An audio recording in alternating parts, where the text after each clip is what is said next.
Hércules nació marcado por el poder y por la tragedia, mucho antes de empuñar un arma o desafiar a una bestia, porque no era un hombre cualquiera, sino el hijo de Zeus, el rey de los dioses y de Alcmena, una mortal, lo que lo convirtió desde el primer aliento en una amenaza viviente para el orden divino, y especialmente para Hera, esposa de Zeus, cuyo odio sería constante, implacable y paciente desde la cuna, cuando aún siendo un bebé envió serpientes para matarlo. Y Hércules las estranguló con sus propias manos, demostrando que su destino estaría siempre ligado a la fuerza, pero también al conflicto. Esa fuerza creció con él, descomunal, incontrolable, casi salvaje, y aunque fue educado como un héroe aprendiendo música, combate y disciplina, nada pudo prepararlo para la verdadera maldición que caería sobre su vida, porque Hera no buscaba derrotarlo en el campo de batalla, sino destruirlo desde dentro, y lo hizo cuando era adulto, induciéndole una locura divina, un arrebato oscuro en el que Hércules perdió toda conciencia y en ese estado cometió el acto más terrible posible. Asesinó a su propia esposa y a sus hijos cuando la locura se disipó. No hubo gloria ni orgullo, solo silencio, sangre y culpa, una culpa tan pesada que ni su fuerza podía cargar con ella. Desesperado buscó redención y acudió al oráculo de Delfos, donde se le reveló el castigo, que definiría su leyenda. Debería servir durante 12 años a Euristeo, rey de Micenas, un gobernante débil, cobarde y manipulable, que se convirtió en su amo, no por poder, sino por decreto divino, y fue Euristeo quien impuso los trabajos diseñados, no para ser superados, sino para humillar, destruir o matar al héroe, porque cada encargo era una trampa, un desafío imposible, una misión que ningún mortal debería aceptar, y sin embargo Hércules lo hizo no por obediencia, sino porque cada trabajo era un paso hacia la expiación, una oportunidad de limpiar su nombre a través del sufrimiento. Así comienza la historia, no con un héroe victorioso, sino con un hombre roto, obligado a descender a la oscuridad para ganarse el derecho a volver a la luz, el león de Nemea, la bestia invulnerable y el nacimiento del héroe imparable. El primer trabajo no fue una prueba, fue una sentencia, porque Euristeo sabía exactamente lo que hacía al enviar a Hércules a Nemea, donde habitaba una criatura que no era un simple animal, sino un símbolo del terror primitivo, un león gigantesco nacido según algunas versiones de Tifón y Equidna, cuyo rugido hacía temblar montañas y cuya piel era absolutamente invulnerable, ninguna espada la cortaba, ninguna lanza la atravesaba, ninguna flecha la hería, los cazadores desaparecían, los pueblos se vaciaban y la región vivía bajo un miedo constante. Hércules llegó sin gloria, sin ejército y sin atajos, exploró las colinas, siguió huellas destrozadas, encontró cuevas con 2 bocas y comprendió que no bastaría con fuerza bruta, así que bloqueó una salida y obligó a la bestia a enfrentarlo, cara a cara cuando lanzó sus flechas. Rebotaron inútiles cuando blandió su espada. Esta se dobló como si hubiera golpeado una roca viva, y fue entonces cuando el combate regresó a su forma más antigua. 2 cuerpos, 2 voluntades, y ninguna escapatoria. El león se abalanzó con una furia sobrenatural. Hércules soportó zarpazos que habrían partido a un hombre. En 2 lo sujetó por el cuello, y en una lucha larga, sofocante, sin testigos ni dioses interviniendo, apretó hasta que el monstruo dejó de resistirse, lo que ninguna arma logró. Lo consiguió con sus propias manos. Después vino el verdadero desafío de sollar al león, porque la piel seguía siendo invulnerable hasta que Hércules comprendió la ironía del destino.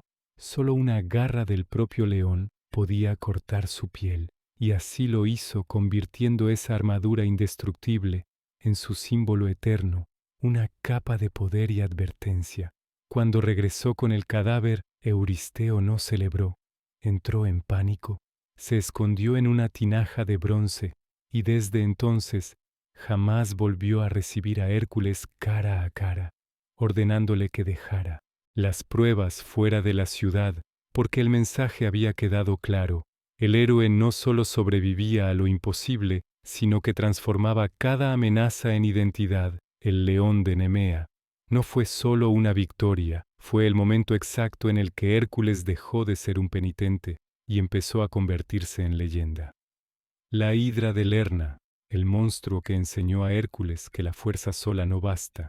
Tras la humillación de Nemea, Euristeo decidió que el siguiente trabajo no debía enfrentarse solo con músculos sino con desesperación, y por eso envió a Hércules a Lerna, un lugar maldito cubierto de nieblas donde el aire era veneno y la tierra estaba corrompida. Allí habitaba la hidra, una criatura nacida también de Tifón y Equidna, un ser serpentino de cuerpo gigantesco y múltiples cabezas, cada una más letal que la anterior, y cuyo aliento era tan tóxico que incluso su sangre podía matar al contacto. El verdadero horror no era su tamaño, sino su naturaleza, porque por cada cabeza cortada crecían dos nuevas, haciendo inútil cualquier ataque directo, como si el propio caos se regenerara.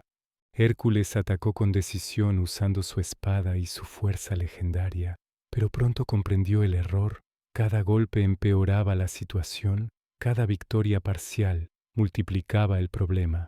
El suelo se cubría de sangre hirviente, el aire se volvía irrespirable y la criatura parecía fortalecerse. Entonces apareció un nuevo obstáculo, un cangrejo gigante enviado por Hera para morderle el pie y distraerlo.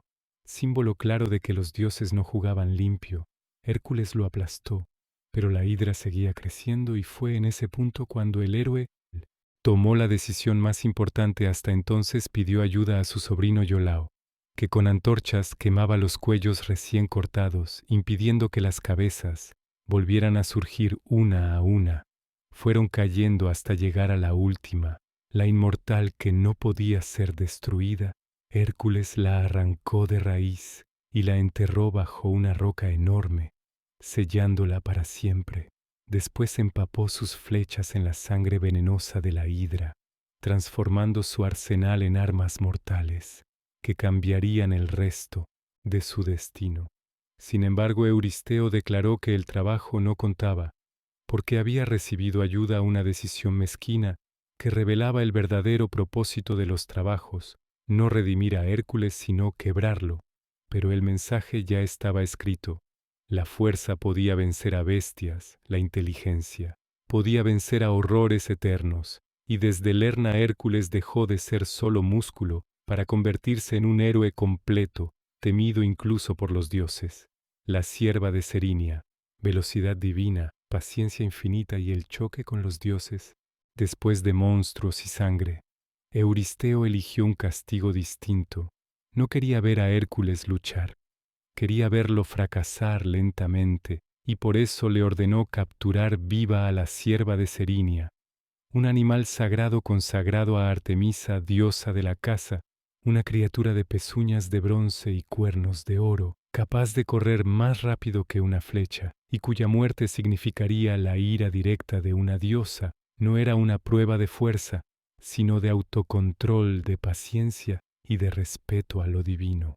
Hércules pasó un año entero persiguiéndola por montes, bosques y ríos, sin trampas, sin violencia, siguiendo rastros imposibles, durmiendo poco, avanzando siempre, hasta que, agotada por la persecución constante, la cierva fue alcanzada en la ribera de un río, donde Hércules la hirió con precisión milimétrica, atravesando una pata sin causarle la muerte. En ese instante Artemisa y Apolo aparecieron furiosos. Acusándolo de sacrilegio y exigiendo castigo, Hércules no luchó, no huyó, explicó su condena, su obediencia forzada y su respeto por la diosa, prometiendo devolver intacta a la criatura tras cumplir la orden. Artemisa aceptó, demostrando que incluso los dioses reconocían la nobleza del sufrimiento. Justo cuando Euristeo vio llegar a Hércules, intentó apropiarse de la cierva, pero el héroe la soltó, de inmediato cumpliendo su palabra y frustrando al rey. Este trabajo dejó claro que la grandeza de Hércules no residía solo en vencer, sino en saber contenerse, dominar el impulso y sobrevivir a la voluntad de los dioses sin perder el honor. porque a veces el verdadero combate no es correr más rápido ni golpear más fuerte, sino resistir sin romperse. El jabalí de Erimanto. Cuando la naturaleza salvaje aprende a temer al hombre, el quinto trabajo llevó a Hércules a las montañas heladas del Erimanto, donde la fuerza no se medía en músculos sino en resistencia, porque allí reinaba un jabalí monstruoso que descendía de los bosques, arrasando aldeas, aplastando hombres y animales como si fueran paja, y convirtiendo la supervivencia en una ruleta diaria. Euristeo ordenó capturarlo vivo, convencido de que el frío, el terreno y la furia de la bestia harían el trabajo por él. Pero Hércules comprendió desde el inicio que enfrentarlo de frente era un error, así que convirtió la caza en una persecución estratégica, empujando al jabalí hacia las cumbres nevadas, donde cada paso era un castigo y cada respiración quemaba. Los pulmones el animal enfurecido cargó una y otra vez, hasta que el cansancio lo traicionó, atrapado en la nieve profunda, incapaz de maniobrar.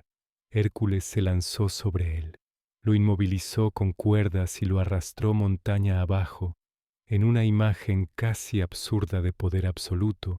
Cuando llegó a Micenas, Euristeo volvió a esconderse aterrorizado, mientras el héroe mostraba la presa viva, demostrando que podía dominar incluso a la furia pura de la naturaleza. Este trabajo consolidó una idea inquietante para hombres y dioses. Hércules no solo derrotaba monstruos mitológicos, sino que imponía orden sobre el caos salvaje, sin destruirlo, porque capturar al jabalí fue una lección de control y dominio. El mensaje era claro: incluso lo indomable puede ser sometido cuando la inteligencia guía a la fuerza. Y desde Erimanto la leyenda creció, no como un relato de violencia, sino como la prueba de que el mundo empezaba a inclinarse ante un solo. Los establos de Augías. Cuando la inteligencia humilla al poder y la humillación se convierte en leyenda.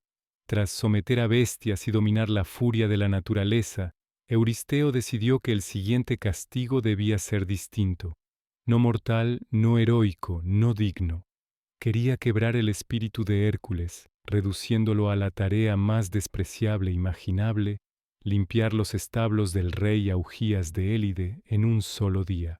Aquellos establos no eran un simple recinto, para ganado eran una afrenta al sentido común, porque durante décadas habían albergado miles de reses sin que nadie los limpiara.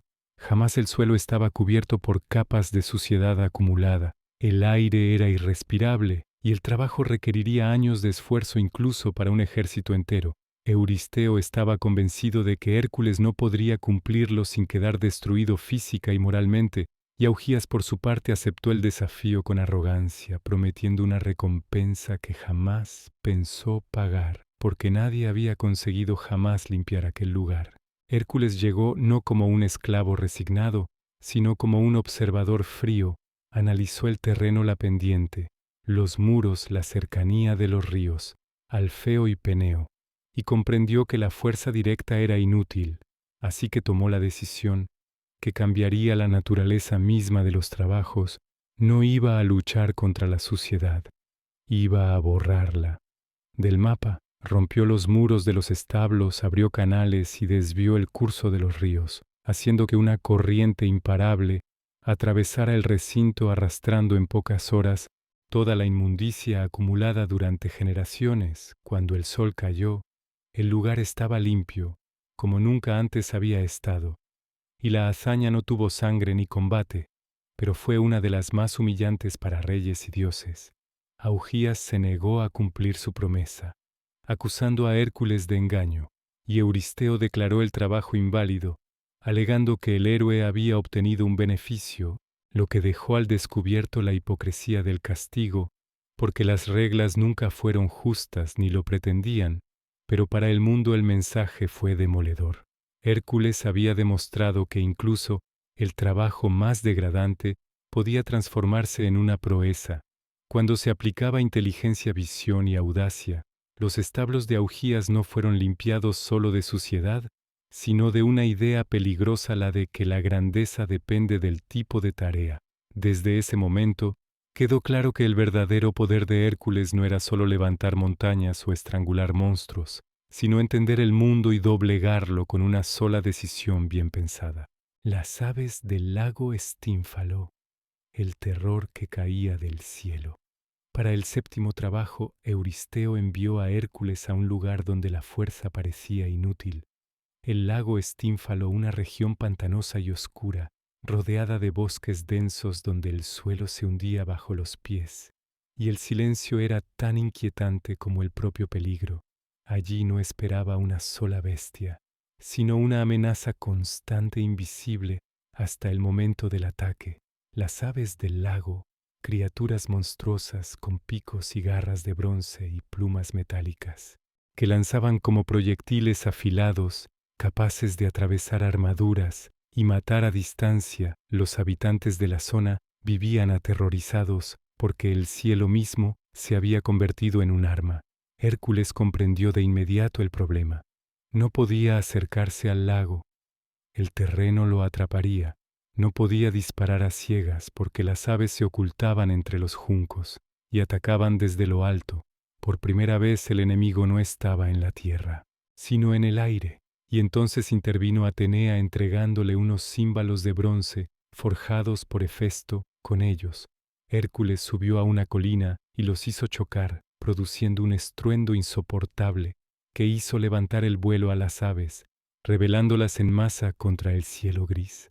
Fue entonces cuando el héroe usó sus flechas envenenadas con la sangre de la hidra, derribando a muchas, mientras otras huían para no volver. Jamás el lago quedó en silencio, y la amenaza desapareció sin combate, cuerpo a cuerpo, sin furia, sin caos. Este trabajo confirmó algo inquietante para los dioses. Hércules no solo aprendía de cada prueba, sino que se adaptaba, utilizaba ayuda divina cuando era necesario, y convertía el ingenio en arma. Las aves del Estínfalo no fueron solo derrotadas, fueron expulsadas del mundo humano. Y el mensaje fue claro: incluso el miedo que cae desde el cielo puede ser vencido cuando el ruido rompe el silencio y la estrategia rompe el terror.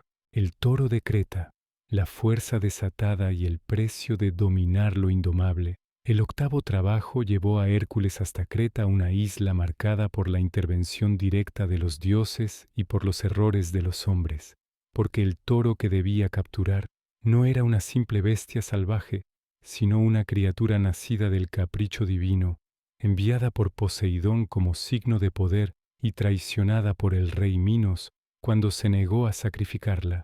Como había prometido, el castigo fue inmediato. El animal enloqueció, arrasando campos, ciudades y caminos, sembrando el pánico por toda la isla y convirtiéndose en una encarnación viva del desorden. Cuando Hércules llegó, no encontró un enemigo oculto, sino un desastre en movimiento. El toro embestía con furia inagotable, su aliento era fuego, sus ojos pura rabia y su fuerza comparable a la de un terremoto. Euristeo había ordenado capturarlo vivo, una tarea que rozaba lo imposible, porque nadie podía acercarse sin ser aplastado. Hércules lo estudió, esperó el momento adecuado, y cuando el toro cargó, lo esquivó una y otra vez, desgastándolo, conduciéndolo hacia terreno abierto, donde podía maniobrar. Cuando finalmente se lanzó sobre él, fue un combate brutal de cuerpos entrelazados de polvo y sangre. El héroe se aferró a los cuernos, resistió embestidas que habrían destrozado murallas y poco a poco doblegó. La voluntad del animal no lo mató, no lo mutiló, lo dominó, demostrando que incluso la fuerza enviada por un dios podía ser sometida por un hombre decidido. Hércules llevó el toro hasta Micenas, cruzando mares y tierras, como si transportara el caos atado con cuerdas. Cuando Euristeo lo vio, volvió a sentir terror, liberándolo de inmediato, lo que permitió que el animal escapara y más tarde causara estragos en otras regiones. Un detalle trágico que subrayaba una verdad amarga. El héroe cumplía su deber, pero el mundo no siempre sabía qué hacer con aquello que él controlaba. Este trabajo dejó claro que la violencia no siempre termina con la captura y que dominar el poder no garantiza que otros sepan contenerlo. El toro de Creta fue vencido, pero su historia no terminó allí, porque algunas fuerzas, aunque encadenadas por un instante, siguen buscando dónde desatarse, y Hércules aprendió que su misión no era salvar al mundo, sino soportar el peso de mantenerlo a raya, aunque solo fuera por un momento. Las yeguas de Diomedes. Cuando la barbarie se vuelve contra su creador, el noveno trabajo llevó a Hércules a Tracia, una tierra dura gobernada por Diomedes, rey guerrero, e hijo de Ares, que había llevado la brutalidad más allá de cualquier límite, porque no solo reinaba por la fuerza, sino por el terror. Sus yeguas no se alimentaban de grano ni de hierba, sino de carne humana, encadenadas con hierro. Devoraban a todo extranjero que osara acercarse, convirtiendo la hospitalidad en una trampa mortal, y el reino en un matadero. Euristeo ordenó capturarlas vivas, convencido de que enfrentarse a un rey sanguinario y a bestias caníbales acabaría por destruir a Hércules. Pero el héroe entendió pronto que el verdadero monstruo no eran los animales, sino el hombre que los había creado. Al llegar fue atacado por los hombres de Diomedes, y el enfrentamiento fue inevitable. La violencia estalló sin gloria ni honor, en una lucha cruda donde Hércules impuso su superioridad, derrotando al rey en combate directo, y entonces tomó una decisión cargada de justicia poética. Entregó a Diomedes a sus propias yeguas, permitiendo que la barbarie que había sembrado se cerrara sobre él como un círculo perfecto, saciadas por primera vez. Las bestias se volvieron dóciles, como si el mal que las consumía hubiera desaparecido. Con su amo Hércules pudo entonces atarlas y conducirlas fuera de Tracia, cumpliendo el encargo cuando llegaron a Micenas. Euristeo aceptó las yeguas, pero el eco de la historia ya se había extendido. Este trabajo no habló solo de fuerza, sino de responsabilidad, porque mostró que la crueldad no es innata, sino enseñada, y que incluso los monstruos pueden ser reflejo de quien los gobierna. Las yeguas de Diomedes marcaron uno de los momentos más oscuros del camino de Hércules, un episodio donde la justicia se mezcló con la violencia y dejó claro que a veces el castigo más implacable no viene de los dioses, sino de las propias acciones, regresando para reclamar su precio. El cinturón de Hipólita, diplomacia rota y la guerra que nadie necesitaba. El 10º trabajo llevó a Hércules al territorio de las Amazonas, un mundo gobernado por mujeres guerreras, donde la fuerza no se exhibía, sino que se entrenaba, y el honor no se imponía, sino que se defendía. Euristeo había ordenado obtener el cinturón de Hipólita, reina amazona, y regalo personal del dios Ares, un símbolo de autoridad y legitimidad que no podía ser arrebatado sin consecuencias. Hércules llegó preparado para luchar, pero ocurrió algo inesperado. Hipólita lo recibió sin hostilidad, interesada por su historia, por su castigo y por la fama que lo precedía, comprendiendo que aquel hombre no era un invasor común, y aceptó entregarle el cinturón de forma pacífica, demostrando que la diplomacia podía lograr lo que la violencia destruía, pero era incapaz de permitir un desenlace sin sangre. Se infiltró entre las amazonas disfrazada, sembrando la mentira de que Hércules pretendía secuestrar a su reina. La reacción fue inmediata.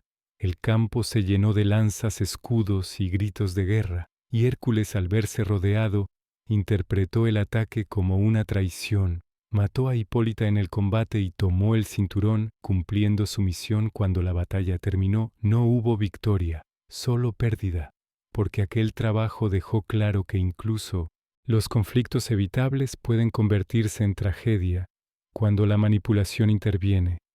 El cinturón de Hipólita no fue un trofeo, sino un recordatorio amargo de que la violencia a veces nace no del odio, sino del engaño, y que incluso un héroe puede convertirse en instrumento de una guerra que jamás quiso librar. El ganado de Gerión, el viaje al fin del mundo y la prueba del héroe errante.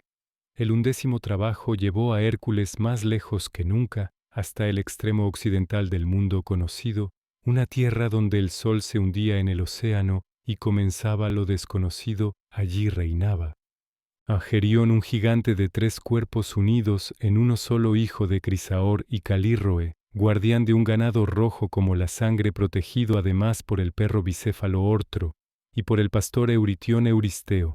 No solo quería una victoria, quería un viaje imposible, un desgaste prolongado, una misión que rompiera al héroe por la distancia y no por el combate, y Hércules emprendió la travesía cruzando desiertos, abrasadores y mares hostiles tan extremos que en un momento de furia disparó una flecha al sol, y Helios, impresionado por su audacia, le regaló una copa dorada con la que pudo navegar por el océano hasta la isla de Eritea. Cuando llegó la violencia, fue rápida y definitiva. Ortro cayó primero, luego Euritión y finalmente Gerión, cuya triple naturaleza no pudo resistir las flechas envenenadas con la sangre de la hidra. Pero el verdadero desafío comenzó después, porque transportar el ganado a través de tierras enemigas desató enfrentamientos constantes, monstruos enviados por Hera, ríos desbordados, pueblos hostiles y pérdidas inevitables. Cada paso de regreso fue una reafirmación del sacrificio. Cuando por fin llegó a Micenas exhausto y marcado por el viaje, quedó claro que este trabajo no trataba solo de vencer, sino de resistir el mundo entero. El ganado de Gerión simbolizó al héroe errante, que avanza sin hogar, sin descanso y sin reconocimiento, cargando con la misión como única brújula, porque a veces la mayor hazaña no es derrotar al enemigo, sino regresar con vida después de haber alcanzado el borde mismo de la realidad. Cerbero y el Hades, descender al infierno y regresar siendo otro. El 12º y último trabajo no fue una misión sino un veredicto final, porque Euristeo ya no buscaba humillar ni probar, quería algo definitivo, algo que ningún mortal pudiera lograr. Ordenó a Hércules descender al Hades y traer de vuelta a Cerbero, el perro tricéfalo guardián del inframundo, una criatura nacida de la oscuridad, cuya función no era atacar, sino impedir que los muertos escaparan y que los vivos regresaran. Cruzar ese umbral significaba desafiar el orden absoluto entre la vida y la muerte, y Hércules aceptó, sabiendo que no habría fuerza ni ingenio que bastaran sin consentimiento divino. Antes de entrar se purificó, fue iniciado en los misterios de Eleusis, y descendió por las grietas del mundo, atravesando sombras, lamentos y almas condenadas. Allí se encontró con antiguos héroes, con víctimas de su propio pasado, con sufrimientos que no podían repararse, y por primera vez la fuerza no servía para nada, solo avanzar sin perderse. Hades y Perséfone aceptaron el desafío con una condición clara. Cerbero debía ser dominado sin armas. Cuando el monstruo emergió, Hércules se enfrentó a él cuerpo a cuerpo, soportando mordidas venenosas y la serpiente que coronaba su cola, hasta que lo sometió con sus brazos desnudos, no para destruirlo, sino para demostrar que incluso la muerte podía ser contenida un instante. Al regresar al mundo de los vivos, mostró a Cerbero y lo devolvió al inframundo, cumpliendo la última prueba, pero nada volvió a ser igual, porque aquel que ha caminado entre los muertos no regresa intacto. Este trabajo cerró el ciclo, no como una victoria ruidosa, sino como una transformación. Hércules ya no era solo un héroe penitente ni una leyenda en construcción. Era un hombre que había descendido al final de todo y había regresado cargando, no un trofeo, sino la certeza de haber pagado su deuda. El castigo había terminado, pero el mito acababa de comenzar. Con los trabajos cumplidos, el castigo había terminado, pero la historia de Hércules no conocía un final sencillo, porque ningún héroe que ha cargado con tanta culpa puede retirarse en silencio. El tiempo pasó. Llegaron nuevas gestas, nuevas guerras y finalmente una muerte lenta y cruel, provocada por el veneno de la hidra que aún viajaba por su destino, cuando la túnica empapada en él comenzó a devorar su carne. Hércules no gritó, no huyó.